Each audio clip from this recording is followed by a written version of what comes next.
Hello my dear students, welcome back to my channel life in law. তো আজকের এই ভিডিওতে আমরা ডক্ট্রিন অফ কালারেবল লেজিসলেশন নিয়ে আলোচনা করব। ঠিক আছে? হ্যাঁ, under the 7th schedule of the constitution, the law making power has been divided between the parliament and the state legislature. তো আমরা সকলেই জানি যে ভারতের সংবিধানের 7 শিডিউলসে 3টা লিস্ট আছে এবং সেই 3টা লিস্টে কিছু সাবজেক্টকে স্পেসিফাইড করা হয়েছে এবং পার্লামেন্ট এবং স্টেট লেজিসলেচার তাদের সেই স্পেসিফিক সাবজেক্টের উপর ল বানানোর জন্য এম্পাওয়ার্ড। ঠিক আছে?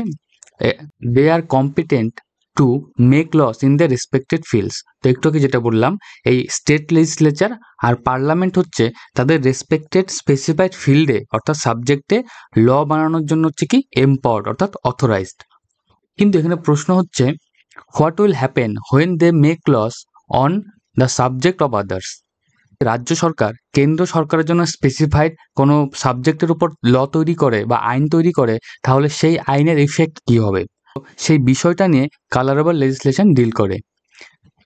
এই ধরনের কোনো পরিস্থিতির সৃষ্টি হয় তখন এই কালারেবল লেজিসলেশনের যে ডক্ট্রিন সেটা ইম্পর্টেন্ট রোল প্লে করে and stands for unconstitutional use of legislative power of the government. এবং এই ডক্ট্রিনটা তখন ইফেক্টিভ হয় যখন সরকার তার ল মেকিং অথরিটিকে আনকনস্টিটিউশনালভাবে ইউজ করে এবং সেই আইন প্রণয়নটাকে বলা হয় আনকনস্টিটিউশনাল। ঠিক আছে? Fundamental principle of this doctrine is you can't do a thing indirectly for which you are not authorise to do directly. মানে আমরা ডিরেক্টলি যে জিনিসটা করার জন্য অথরাইজ না, সেই জিনিসটা আমরা ইনডিরেক্টলি করতে পারবো না। এই যে প্রিন্সিপাল, এই প্রিন্সিপালের ওপরে এই কালারেবল লেজিসলেশনটা বেস করে তৈরি হয়েছে। ঠিক আছে? তো এই কনসেপ্টটা যদি আমরা একটা এক্সাম্পল দিয়ে আলোচনা করি তাহলে আমাদের বুঝতে সুবিধা হবে। You are not suppose to provide funding for illegal strike. তো আমরা জানি লেবার ল লেজিসলেশন অনুযায়ী কোনো ব্যক্তি ইললিগাল স্ট্রাইকের জন্য ফান্ডিং দিতে পারে না। ঠিক আছে? So you can't make funding to such strike by your agent. মানে আমি যদি ডিরেক্টলি যদি কোনো ইললিগাল স্ট্রাইককে ফান্ডিং দিতে না পারি, তাহলে আমি সেই স্ট্রাইকে আমার কোনো এজেন্টের মাধ্যমেও ইনডিরেক্টলিও ফান্ডিং প্রোভাইড করতে পারবো না।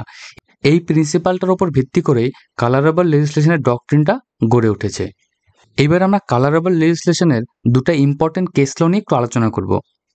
ইন কেস অফ নারায়ণ দেও versus state of Odisha, the supreme court has been explained the meaning and scope of this doctrine.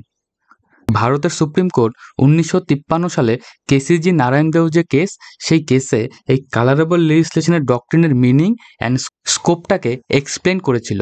And the most important case is state of Bihar versus Kameshwar Singh, এবং এই কেসটা ছিল 1952 এর। ঠিক আছে? In this case a law was held invalid on the ground of colourability for the first time.